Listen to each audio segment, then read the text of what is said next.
In Tuesday's paper, it says preventive care loopholes end.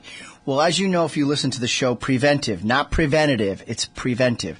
You always knew because I was on top of this early.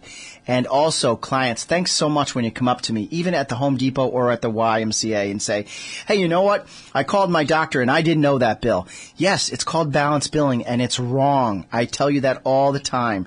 For my friend Mary Lou out there, who just had a procedure, do not pay that bill. You don't owe that.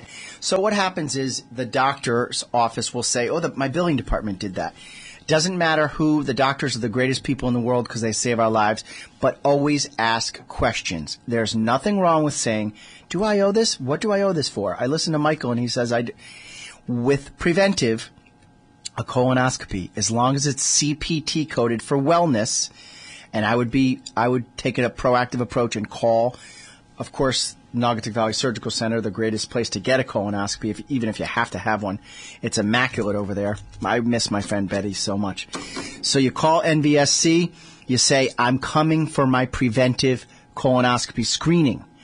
That way, it's CPT coded in advance for a screening. All right, your mammographies, your pap and pelvic exams, those are all preventive.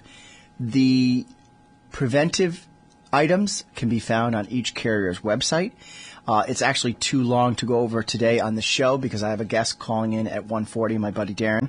But if you needed a list, you would simply Google or go to the library if you don't have a computer, but most people should have a computer by now. And if you don't, you can always use the phone. Call my staff up. Ask them to look something up. What is preventive? It's blood work. It's colonoscopy. It's a mammography. It's a pap and pelvic exam. Not an endoscopy. People ask me that all the time. No, you're paying for that. And it's actually quite expensive for an endoscopy. So the loopholes end.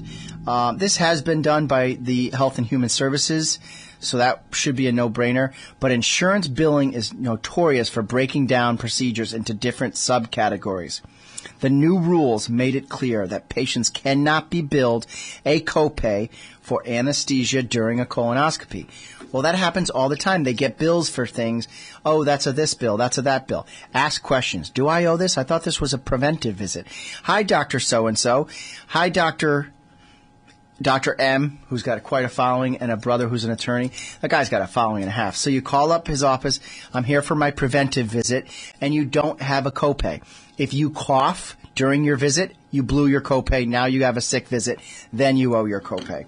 So the copays range from $20 to $50 to $45. Unfortunately, that's another bone of contention.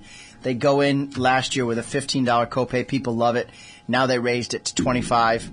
More than 50 people since January has asked, hey, did my copay go up to $25? Yes, I'm just the messenger.